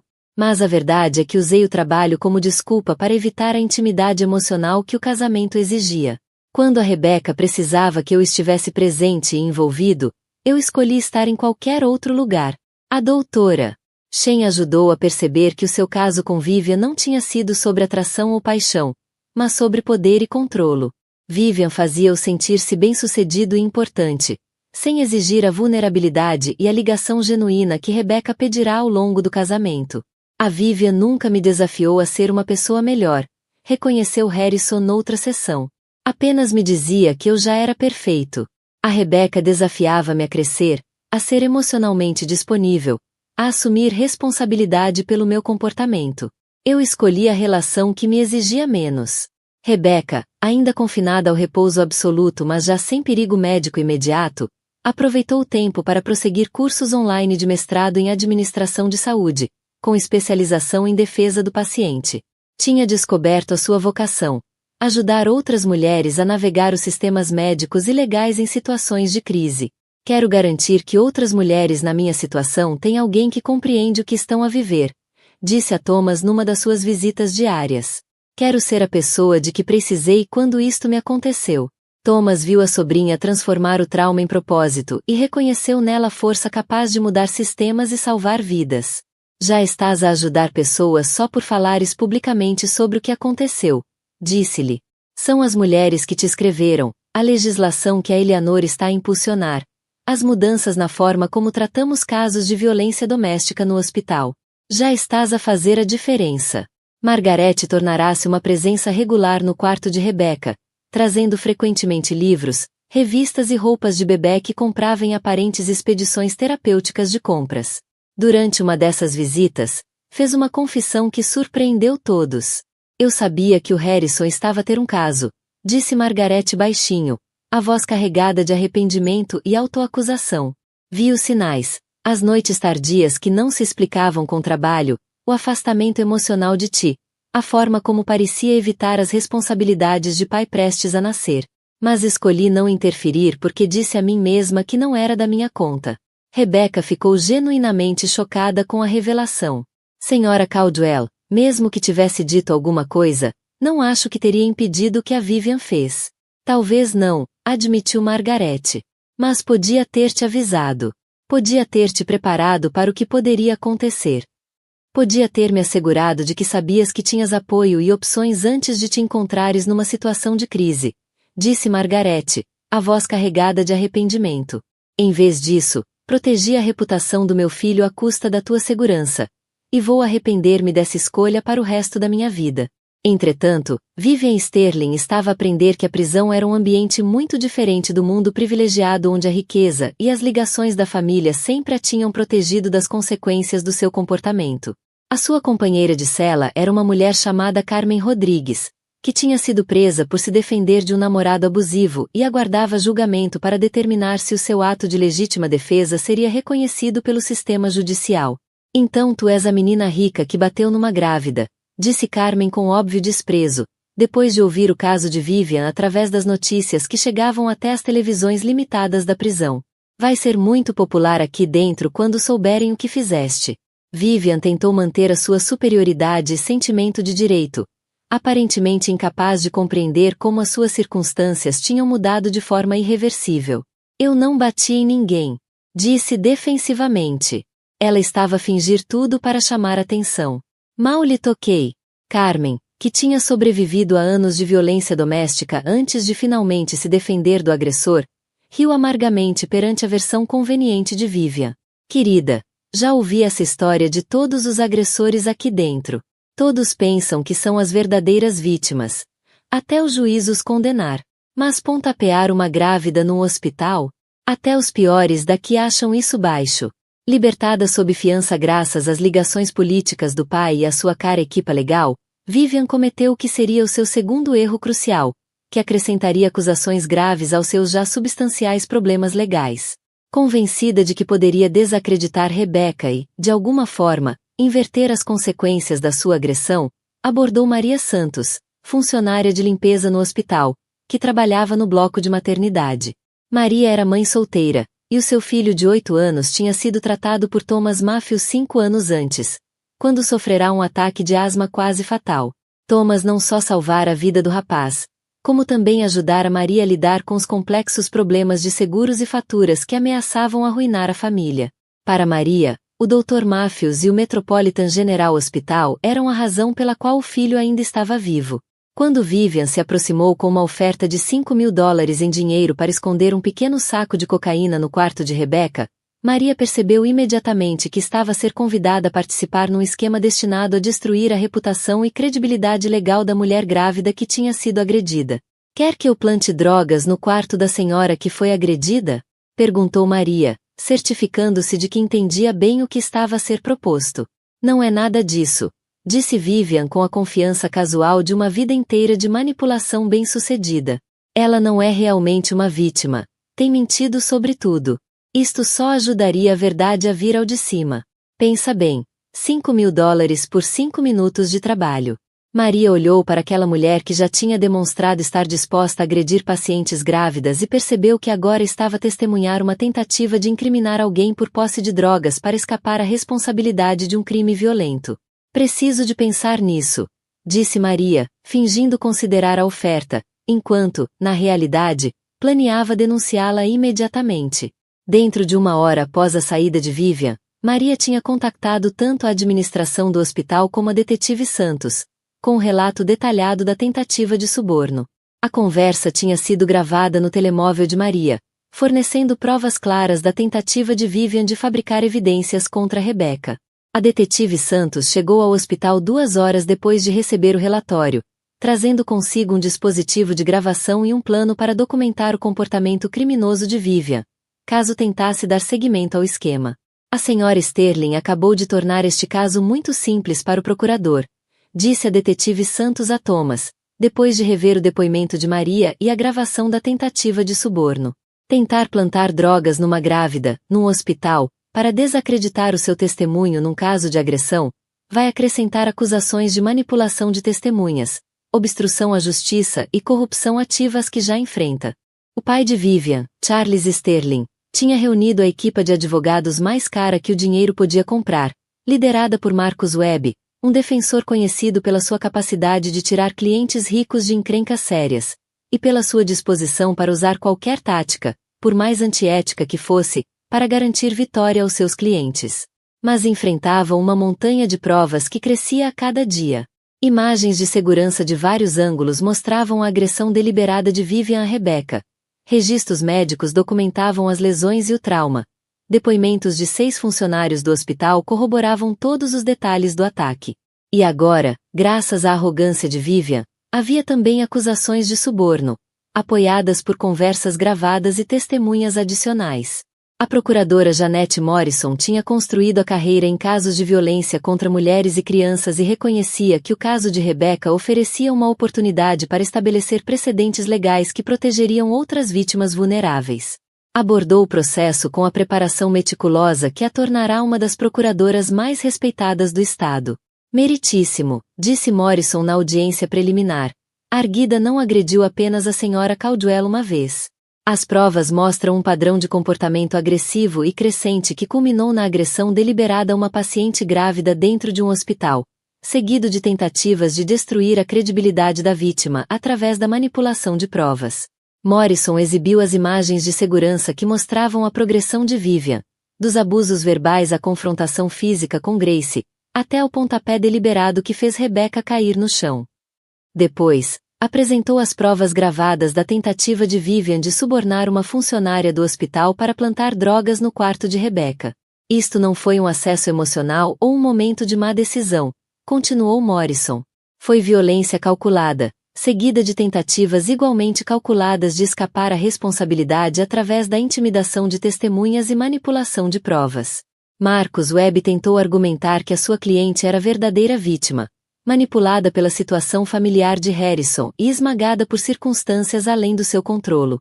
Mas a juíza Patrícia Hernandes, que tinha presidido a casos de violência doméstica durante 15 anos, não se impressionou com tentativas de culpar a vítima pelo comportamento da sua agressora. "Senhora Sterling", disse a juíza Hernandes, revendo as provas com óbvio desgosto, A senhora atacou uma mulher grávida num quarto de hospital e depois tentou incriminar essa mesma mulher por posse de drogas, para desacreditar o testemunho dela contra si. Este tribunal considera o seu comportamento não apenas criminoso, mas depravado. À porta do tribunal, Eleanor realizou uma conferência de imprensa transmitida em direto por várias cadeias de televisão, usando o caso de Rebecca para anunciar a introdução de legislação abrangente destinada a reforçar a proteção legal das grávidas e melhorar os protocolos hospitalares em situações de violência doméstica. A força e a coragem da Rebecca em falar publicamente sobre o que lhe aconteceu já salvaram outras mulheres, disse Eleanor aos jornalistas e ativistas reunidos.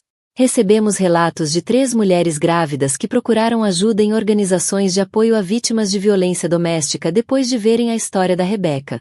A sua disponibilidade em transformar o trauma em defesa está a mudar vidas. A atenção mediática trouxe um desenvolvimento inesperado e profundamente perturbador.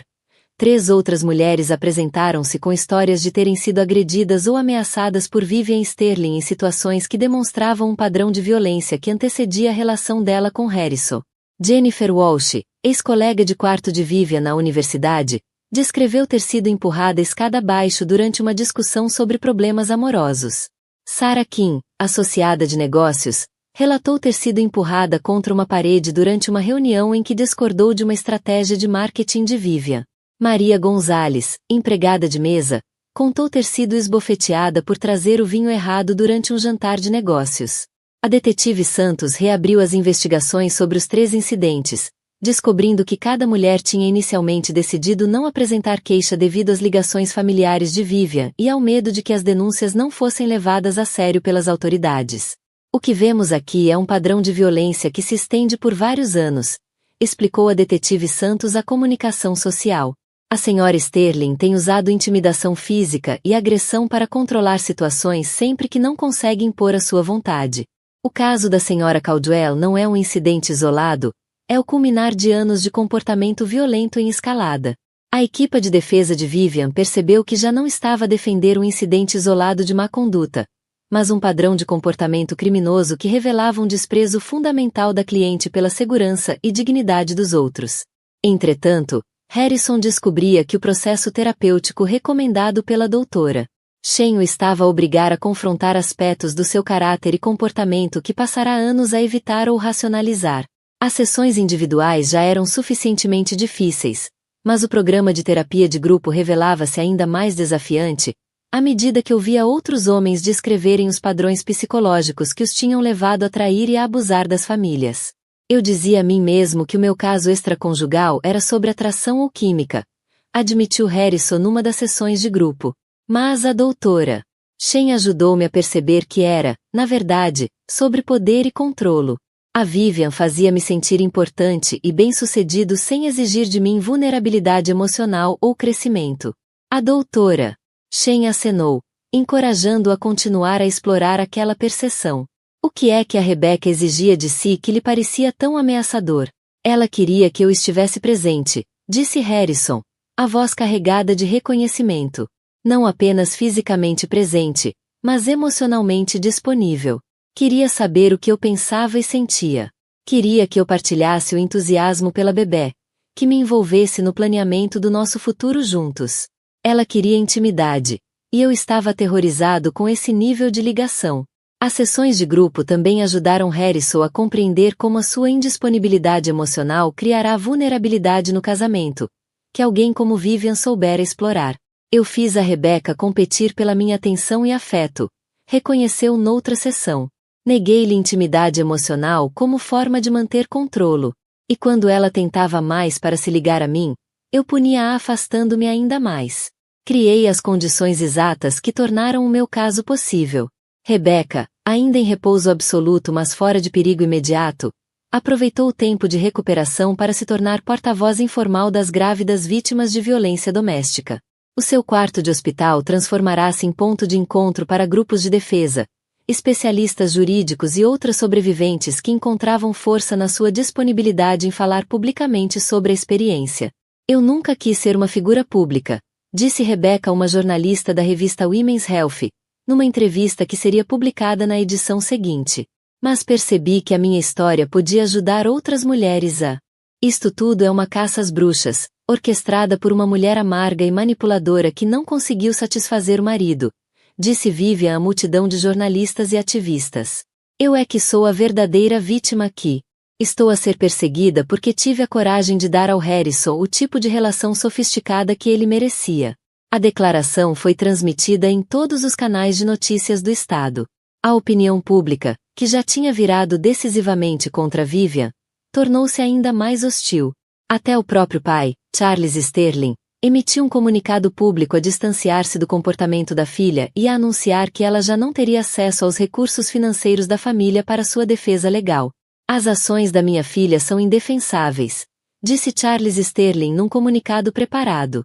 Embora ame sempre, não posso nem vou usar os meus recursos para ajudar a escapar à responsabilidade de agredir uma mulher grávida e depois tentar destruir a credibilidade dessa mulher através de meios criminosos. Enquanto via a cobertura noticiosa do seu quarto de hospital, rodeada pelas pessoas que se tinham tornado a sua família escolhida, Rebecca percebeu que algo fundamental tinha mudado no seu entendimento de poder, proteção e justiça. Sempre assumirá que o poder pertencia a pessoas com dinheiro, estatuto e ligações. Pessoas como Harrison e a sua família, pessoas como Vivian e o pai dela. Mas estava a aprender que o verdadeiro poder vinha de ter pessoas que se levantavam por ti sem pedirem nada em troca. Pessoas que lutavam por justiça simplesmente porque era o certo. 6 semanas após a agressão que mudará tudo, Rebecca foi finalmente autorizada a realizar atividades limitadas fora do hospital. Embora permanecesse sob supervisão médica rigorosa e obrigada a manter-se a poucos minutos de cuidados de emergência. O seu novo apartamento, comprado e mobilado por Margaret como gesto de proteção, ficava apenas a 3 quarteirões do Metropolitan General Hospital e a menos de 1 milha da casa de Thomas e Eleanor. O apartamento representava mais do que apenas um lugar para viver. Era um símbolo da independência de Rebecca e da sua capacidade de fazer escolhas com base no que era melhor para si e para a filha, em vez do que era mais conveniente ou esperado pelos outros. Margaret insistira em comprar o apartamento a pronto pagamento e colocá-lo em nome de Rebecca, garantindo que ela nunca mais enfrentaria a possibilidade de falta de habitação ou dependência como consequência de sair de uma relação insatisfatória. Quero que a minha neta cresça sabendo que as mulheres da nossa família têm sempre opções, explicou Margaret, quando Rebecca inicialmente protestou contra o generoso presente. Se o Harrison provar que mudou genuinamente e reconquistar o vosso lugar, vais escolhê-lo porque queres, não porque tens de o fazer. Harrison tinha continuado seu programa intensivo de terapia, frequentando sessões individuais com a doutora Shen 2 vezes por semana e participando no programa de terapia de grupo para homens que tinham cometido abuso emocional. As mudanças no seu comportamento e perspectiva eram notáveis de observar. Mas Rebecca mantinha-se cautelosa quanto a interpretar o progresso. Como é que sei que isto não é apenas uma forma mais sofisticada de manipulação? Perguntou a doutora Shen durante uma das sessões conjuntas de aconselhamento que Harrison tinha pedido, mas que só Rebecca podia autorizar. Como é que sei que ele não vai voltar aos velhos padrões quando as consequências legais e o escrutínio público desaparecerem? Não sabes, respondeu a doutora Shen, com a honestidade que a tornará uma das terapeutas mais respeitadas do estado. É por isso que não se tomam decisões sobre reconciliação de relações até vermos mudanças sustentadas ao longo de um período significativo. Mas posso dizer-te que o Harrison está a fazer um trabalho que vai muito além do que seria necessário se o único objetivo dele fosse gerir as consequências de relações públicas desta situação. A doutora Shen explicou que a terapia de Harrison estava a abordar padrões psicológicos fundamentais que se tinham desenvolvido ao longo de décadas. Não apenas os comportamentos específicos que tinham levado à crise no casamento. Ele está a examinar a sua relação com o poder, o controlo, a intimidade emocional e a vulnerabilidade, disse ela. Está a aprender a reconhecer a diferença entre amor e posse, entre sustentar a família e usar o controle financeiro para evitar a responsabilidade emocional. Isto não é o tipo de modificação superficial de comportamento que alguém faz apenas para se safar de sarilhos. Harrison tinha liquidado vários ativos empresariais significativos para criar um fundo fiduciário que garantia a independência financeira de Rebecca para toda a vida, independentemente do que acontecesse ao casamento ou ao sucesso contínuo dos negócios dele. O fundo fora estruturado para cobrir a educação, habitação, cuidados médicos e as futuras despesas da filha, eliminando qualquer pressão financeira que pudesse forçar Rebecca a tomar decisões relacionais com base na necessidade econômica em vez da escolha genuína. Eu não quero teu dinheiro, dissera Rebecca quando o fundo fiduciário fora inicialmente proposto. Não é o meu dinheiro, respondeu Harrison. É a herança da nossa filha e a tua segurança. Quero que ela cresça sabendo que o pai lhe garantiu o futuro. E quero que tu saibas que qualquer decisão que tome sobre a nossa relação está livre de coerção financeira. O julgamento de Vivian Sterling começou numa manhã fria de terça-feira, no início de novembro, 6 meses após a agressão que desencadeara esta reflexão legal e pessoal. O tribunal estava cheio de jornalistas, ativistas pelos direitos das mulheres, sobreviventes de violência doméstica e membros do público que tinham acompanhado o caso ao longo de meses de cobertura mediática. A procuradora Janette Morrison abordou o julgamento com a preparação meticulosa que a tornará uma das mais bem-sucedidas do Estado. Construiu o caso em torno de 3 temas centrais: a natureza deliberada da agressão de Vivian contra Rebecca, o padrão de comportamento violento que antecedia este incidente específico e as tentativas contínuas de Vivian de escapar à responsabilidade através da intimidação de testemunhas e manipulação de provas. Senhoras e senhores do júri, disse Morrison na sua declaração inicial, este caso trata de uma mulher que acreditava que a sua riqueza, as suas ligações e o seu sentimento de direito lhe davam o poder de agredir uma paciente grávida num hospital, e depois tentar destruir a credibilidade dessa vítima quando enfrentou as consequências do seu comportamento criminoso. Morrison apresentou sistematicamente as provas, imagens de segurança que mostravam a agressão crescente de Vivian, culminando no pontapé deliberado que atirara Rebecca ao chão, registros médicos que documentavam as lesões e o trauma, testemunhos de funcionários do hospital que tinham observado o ataque, e as gravações da tentativa de suborno a Maria Santos para plantar drogas no quarto de Rebecca. A arguida quer que acreditem que isto foi um descontrolo emocional, um momento de má decisão provocado por circunstâncias além do seu controlo, prosseguiu Morrison. Mas as provas mostram violência calculada, seguida de tentativas calculadas de incriminar a vítima por crimes que não cometeu. Isto não foi paixão, foi predação. Marcus Webb, advogado de defesa de Vivian, tentou argumentar que a sua cliente era a verdadeira vítima, manipulada por uma situação familiar complexa e esmagada por circunstâncias emocionais que a levaram a um comportamento fora do caráter de alguém com seu passado e estatuto social. A minha cliente é uma empresária de sucesso sem registro criminal prévio, disse Webb na sua declaração inicial.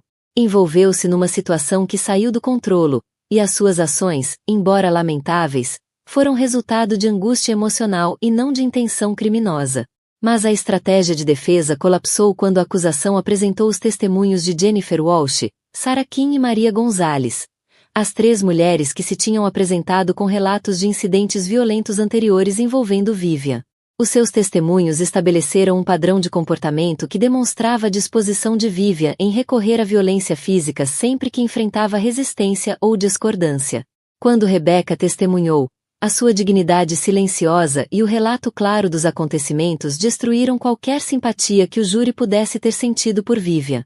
Falou sem dramatismos ou exageros, apenas dizendo a verdade sobre o que acontecerá naquela noite e como a agressão afetara tanto a sua saúde física como seu bem-estar emocional. Eu não estava a tentar roubar o marido de ninguém, disse Rebecca, quando Webb tentou sugerir que ela teria provocado o ataque. Estava grávida de 7 meses, a tentar partilhar uma boa notícia com meu marido sobre a nossa filha. Nunca ameacei a senhora Sterling. Nunca sequer lhe falei diretamente até ela começar a atacar-me verbalmente no quarto do hospital. O testemunho de Rebecca foi particularmente poderoso quando descreveu o momento da agressão e o medo imediato pela segurança da filha por nascer. Quando ela me pontapeou e eu caí, o meu primeiro pensamento não foi sobre a dor física, disse Rebecca. O meu primeiro pensamento foi que a minha filha podia morrer, porque alguém estava tão consumido por ciúmes e ódio que esteve disposta a magoar uma grávida para provar um ponto sobre a sua relação com o meu marido. O júri deliberou menos de 3 horas antes de regressar com vereditos de culpada em todas as acusações. A juíza Patrícia Hernandes tinha presidido a centenas de casos de violência doméstica durante 15 anos na magistratura, mas poucos tinham demonstrado o nível de crueldade calculada que o caso de Vivian representava. Durante a audiência de sentença, Deixou claro que a riqueza e as ligações sociais de Vivian não a protegeriam de enfrentar todas as consequências do seu comportamento criminoso. Senhora Sterling, disse a juíza Hernandes durante a sentença, a senhora agrediu uma mulher grávida no hospital porque não conseguiu aceitar que o seu caso extraconjugal tinha consequências. Colocou em perigo uma mãe e a sua filha por nascer por causa dos seus desejos egoístas e sentimento de direito. Depois, quando enfrentou a responsabilidade pelo seu comportamento criminoso, tentou incriminar a sua vítima por posse de drogas. A juíza Hernandes condenou Vivian a 2 anos de prisão estadual, seguidos de 5 anos de liberdade condicional e aconselhamento obrigatório de gestão da raiva. A mesma abordagem que usamos na tua situação, disse Jéssica, a assistente social. Documentar tudo, separá-los para entrevistas individuais, garantir que ela compreende todas as opções e recursos disponíveis. Rebecca passou as 4 horas seguintes com a senhora Johnson, ajudando-a a navegar o exame médico, ligando-a a recursos jurídicos e garantindo que ela entendia que não precisava de voltar para uma relação perigosa se escolhesse não o fazer. Na manhã seguinte, a senhora Johnson tinha decidido mudar-se para uma residência para grávidas em fuga de relacionamentos abusivos, dando o primeiro passo para construir uma vida onde ela e o bebê estariam seguros. Como soubeste? Perguntou a senhora Johnson a Rebecca, quando estava a ser encaminhada para os cuidados das advogadas do abrigo. Como soubeste que eu conseguia fazer isto? Porque alguém acreditou que eu conseguia, quando eu própria não acreditava, respondeu Rebecca. E porque todas as mulheres merecem criar os seus filhos em segurança, mesmo quando isso significa fazer mudanças assustadoras para criar essa segurança. Harrison continuava sua terapia e a sua reabilitação gradual como pessoa e como potencial copai. O progresso era constante, mas lento, marcado por percepções genuínas sobre o seu comportamento e mudanças autênticas na forma como abordava relações e responsabilidades. Se ele e Rebecca acabariam por se reconciliar permanecia uma questão em aberto, mas a relação de coparentalidade tornará-se respeitosa e solidária. Quero perguntar-te uma coisa, disse Harrison, durante uma das reuniões semanais para discutir o horário e as necessidades de Sarah. Não sobre nós, mas sobre ela. Sobre ela? Perguntou Rebecca, ajeitando a manta de Sarah, que dormia pacificamente na cadeirinha aos 3 meses de vida. Quero que ela cresça a conhecer a história real do que aconteceu quando nasceu, disse Harrison cuidadosamente. Não uma versão suavizada para proteger a minha reputação, mas a verdade sobre o que fiz de errado e sobre como encontraste a força para proteger as duas. Rebecca ficou surpreendida com o pedido. Por que havias de querer que ela soubesse as piores partes da nossa história? Porque um dia ela vai enfrentar situações em que as pessoas vão tentar convencê-la de que abuso é amor, de que ciúme é paixão, de que deve aceitar menos do que merece nas relações, explicou Harrison. Quero que tenha o teu exemplo a guiá-la quando esses momentos chegarem. Rebecca refletiu cuidadosamente. E o teu exemplo também, disse, por fim. O exemplo de alguém que errou, mas assumiu responsabilidade e trabalhou para se tornar melhor. As duas partes da história importam. Margarete tornará-se uma das amigas e aliadas mais próximas de Rebecca, transformando-se de uma sogra distante, preocupada com aparências, numa avó dedicada que priorizava a substância em vez do estilo. Sabes, disse Margarete, num dos jantares de domingo regulares. Eu costumava pensar que o pior que podia acontecer à nossa família era o escândalo. Agora percebo que o pior era o silêncio, fingir que os problemas não existiam, em vez de enfrentá-los com honestidade.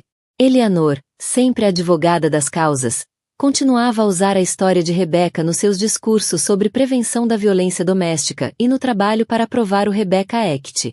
A força da Rebecca não veio de sobreviver ao ataque, dizia ela a plateias de médicos, agentes da lei e assistentes sociais. Veio de construir uma vida onde tais ataques não poderiam voltar a acontecer. Não, corrigiu Rebecca, quando participou como oradora convidada numa dessas conferências. A minha força veio de perceber que não estava sozinha, que havia pessoas que lutariam por justiça, mesmo quando era complicado, mesmo quando isso significava tomar partido em conflitos familiares. Thomas observava a sobrinha trabalhar com outras pacientes vulneráveis e via a transformação do seu trauma numa vocação que salvaria vidas. Estás a fazer a diferença para outras pessoas ao partilhar o que te aconteceu, comentou ele. Estou a fazer a diferença para mim, corrigiu Rebecca. ao garantir que o que me aconteceu serve um propósito maior do que apenas a minha própria cura. Vivian cumpriu 18 meses da sua pena de 2 anos antes de ser libertada em liberdade condicional, sem ter demonstrado verdadeiro remorso ou crescimento pessoal durante a prisão. Imediatamente começou a publicar nas redes sociais que era verdadeira vítima de uma conspiração de pessoas poderosas que tinham destruído a sua vida para protegerem as próprias reputações. Mas a sua influência tinha desaparecido. O pai deserdara-a pública e permanentemente. Os antigos colegas evitavam qualquer associação com ela. Os meios de comunicação tratavam-na como um exemplo de aviso e não como uma voz credível.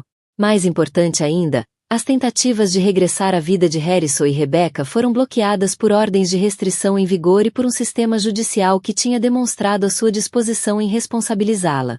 Quando Vivian tentou contactar Harrison através do escritório dele, a assistente encaminhou imediatamente a mensagem para a advogada de Rebecca, que a registrou como violação da ordem de restrição e infração das condições da liberdade condicional. Vivian rapidamente aprendeu que qualquer nova tentativa de assediar ou intimidar Rebecca resultaria no regresso imediato à prisão para cumprir o resto da sentença original. Rebecca não sentiu nada quando soube das tentativas de Vivian de regressar às suas vidas. Nem raiva, nem medo, nem sequer satisfação. Perante os contínuos problemas legais de Vivian, esta tinha se tornado irrelevante para a vida que Rebecca construíra, um aviso para os outros, e não uma ameaça permanente. Eu costumava pensar que perdão significava deixar as pessoas voltarem à nossa vida, disse Rebecca ao seu grupo de apoio, que ainda frequentava mensalmente. Agora percebo que perdão significa não deixar que as ações delas definam o teu futuro. A Vivian já não me pode magoar, porque já não sou a pessoa que ela atacou. No primeiro aniversário de Sarah, Rebecca organizou uma celebração na sala de descanso do hospital onde, essencialmente, a vida da filha tinha sido salva pela rede protetora que se tinha reunido à sua volta. Thomas e Eleanor, Grace e a sua família, Margarete, Harrison e dezenas de profissionais de saúde que se tinham tornado família alargada reuniram-se para celebrar não apenas o primeiro ano de vida de Sarah, mas a transformação de trauma em propósito que definirá a jornada de Rebecca. Enquanto via a filha dar os primeiros passos hesitantes entre os braços estendidos de Thomas e as palavras encorajadoras de Grace, Rebecca percebeu que algo profundo tinha acontecido nos últimos 18 meses. Descobrira que ser amada não significava ser escolhida em detrimento de outra pessoa, mas escolher pessoas que nunca fariam competir pela sua lealdade. Sarah Elizabeth Matthews Caldwell estava a crescer rodeada por pessoas que tinham demonstrado seu compromisso em protegê-la, e a mãe, através de ações, e não apenas palavras, através de apoio consistente, e não gestos dramáticos, através de amor genuíno, e não controlo possessivo. Quando a festa terminou, Harrison aproximou-se de Rebecca, trazendo a questão que vinha a amadurecer ao longo de meses de mudança demonstrada e melhoria comportamental consistente. Rebecca, disse em voz baixa, quero pedir-te algo, e quero que saibas que aceitarei qualquer resposta que me deres. Ela virou-se para o encarar, Sarah equilibrada no colo, rodeada pelas pessoas que se tinham tornado a sua família escolhida. Não te estou a pedir para voltares para mim, continuou Harrison cuidadosamente. Não te estou a pedir para confiares em mim já, porque sei que a confiança tem de ser conquistada ao longo do tempo, com ações consistentes. Mas pergunto se achas que pode haver um futuro em que possamos tentar construir algo novo juntos. Não porque estejamos desesperados ou dependentes, mas porque ambos nos tornamos pessoas capazes do tipo de amor que a Sarah merece ver. Rebecca olhou para aquele homem que fora seu marido, depois o seu traidor, depois o seu copai, e agora algo novo. Alguém que tinha conquistado o direito de pedir uma segunda oportunidade através de mudança genuína e comportamento consistente ao longo de mais de um ano de terapia e compromisso demonstrado em ser melhor. Pensou na jornada que os tinha levado até ali, desde o sangue no chão de mármore do edifício do escritório dele até aquela festa de aniversário numa sala de descanso do hospital, rodeada por pessoas que tinham escolhido erguer-se em nome da justiça e da proteção, em vez da riqueza e do estatuto. Pergunta-me de novo daqui a 6 meses, disse Rebecca, por fim. Se ainda estiveres a fazer o trabalho terapêutico, se ainda fores o homem em que te tornaste neste último ano, se ainda estiveres comprometido em ser o pai que a Sarah merece e o parceiro que merece uma segunda oportunidade, pergunta-me então. Harrison sorriu, E foi o primeiro sorriso genuíno que Rebeca lhe vira desde antes de o casamento começar a deteriorar-se. Vou perguntar-te daqui a 6 meses, disse ele. E vou continuar a fazer o trabalho, digas tu sim ou não. Porque a Sara merece um pai comprometido em ser a melhor pessoa que pode ser. Quando Rebeca conduzia de regresso ao apartamento, com Sara a dormir pacificamente no banco de trás, refletiu sobre a jornada que as tinha levado até ali. A agressão que ameaçara destruir-lhe a vida tinha, em vez disso, criado espaço para construir algo mais forte, mais autêntico e mais sustentável do que aquilo que perderá. Aprenderá que a proteção podia transformar-se em poder, que a família podia ser escolhida tanto quanto herdada, e que, por vezes, o pior que te acontece cria a fundação para o melhor que pode nascer. Sara mexeu-se no sono e fez o suave som de quem sonha, provavelmente com os rostos e vozes que a rodeavam com amor e proteção incondicionais. Rebeca sorriu, sabendo que a filha cresceria num mundo onde o amor era dado livremente e não procurado desesperadamente, onde a força se media pelo que se podia construir, e não pelo que se podia controlar, onde família significava pessoas que apareciam nas crises, e não pessoas que as criavam. As luzes do serviço de urgência do Metropolitan General desapareceram no retrovisor, mas Rebeca sabia que voltaria no dia seguinte. Haveria outras mulheres vulneráveis, outros momentos de crise, outras oportunidades de transformar dor em proteção e trauma em propósito. Encontrar a sua vocação no lugar onde quase perderá tudo, e essa transformação de vítima em defensora representava o mais belo tipo de justiça. O tipo que impede outras pessoas de sofrer o que ela sofreu. O sangue no chão de mármore fora limpo há muito, mas a força que revelara duraria para sempre. Rebeca aprenderá que sobreviver não era apenas ultrapassar o trauma, era construir uma vida onde tal trauma não pudesse voltar a acontecer. Não apenas para si, mas para outras mulheres que mereciam proteção, advocacia e a certeza de que não estavam sozinhas. Quando levou a filha adormecida ao colo escadas acima até ao apartamento, Rebeca percebeu que a sua história tinha fechado o círculo da forma mais inesperada. Começara como vítima numa sala de urgências e tornará-se advogada nesse mesmo hospital, usando a sua experiência para proteger outras mulheres da violência que sobrevivera. Sara cresceria a saber que a mãe transformará o pior momento das suas vidas numa carreira dedicada a garantir que outras famílias não enfrentariam perigos. O apartamento que Margaret lhes dera representava mais do que apenas um lugar para viver. Era um símbolo de independência, de escolhas feitas a partir da força e não do medo, de um futuro construído sobre segurança genuína e não sobre dependência ansiosa. Rebeca aconchegou Sara no berço e ficou a observá-la dormir, maravilhada com os traços perfeitos e a expressão tranquila de uma criança que sobrevivera ao trauma ainda antes de nascer e que agora florescia num ambiente de amor incondicional e proteção. A jornada desde aquela noite aterradora no átrio do escritório de Harrison até este momento de serenidade no seu próprio lar ensinara a Rebeca lições sobre poder, justiça, família e amor que nunca poderia ter aprendido de outra forma. Descobrira que a verdadeira força não vinha de evitar a vulnerabilidade, mas de construir uma vida onde a vulnerabilidade era protegida por pessoas que genuinamente se preocupavam com o seu bem-estar. Aprenderá que a justiça nem sempre era imediata ou óbvia, mas que valia a pena lutar por ela porque protegia outras pessoas de danos semelhantes. E, mais importante ainda, aprenderá que o amor verdadeiro, não era sobre competir por atenção ou aceitação, mas sobre escolher pessoas que tornavam a competição desnecessária, porque o seu compromisso era dado livremente e demonstrado de forma consistente. Sarah Elizabeth Matthews Caldwell cresceria a conhecer todas estas verdades, não porque a mãe lhes pregaria, mas porque as viverá e construirá uma vida que as demonstrava, todos os dias. O sangue no chão de mármore marcará o fim de uma história e o início de outra.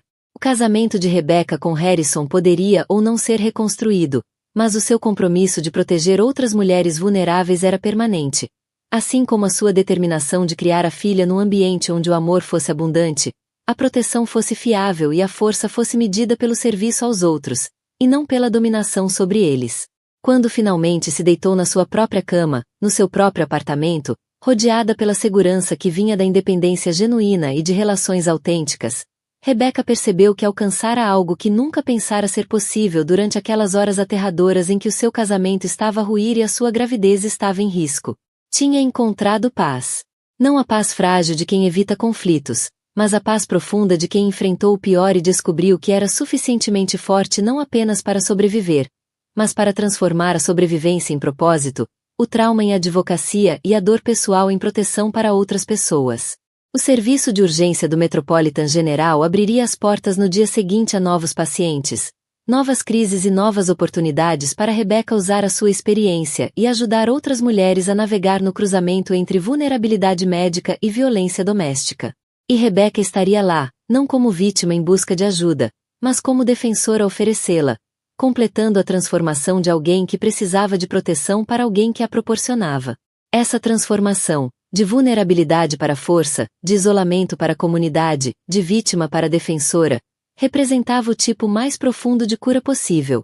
Uma cura que não apenas restaurava o que fora perdido, mas criava algo melhor do que o que existira antes. O sangue no chão de mármore fora, afinal, o início da vida verdadeira de Rebecca. A vida onde escolhia sua própria família, construía sua própria segurança e usava sua própria experiência para proteger outras mulheres de traumas semelhantes. Sarah cresceria nessa vida, rodeada por pessoas que tinham provado seu amor através de ações e não de palavras. Protegida por uma mãe que aprenderá a diferença entre amor e posse. Apoiada por uma comunidade que escolhera a justiça em vez da conveniência. E isso, pensou Rebecca enquanto adormecia, era o final mais belo possível para uma história que começara com sangue e traição, mas que se transformará em algo precioso. Uma vida construída sobre relações autênticas, trabalho com significado e a certeza de que o trauma podia ser transformado em propósito, se tivesses a coragem de fazer o trabalho e a sabedoria de aceitar a ajuda de quem realmente se importava com teu bem-estar. O círculo estava completo, mas não era realmente um fim. Era um começo. O primeiro capítulo da história de Sarah e o próximo capítulo do trabalho de advocacia de Rebecca, e da sua jornada contínua em direção a qualquer futuro que escolhesse construir com a liberdade e a segurança que o amor genuíno e a comunidade autêntica tinham tornado possíveis.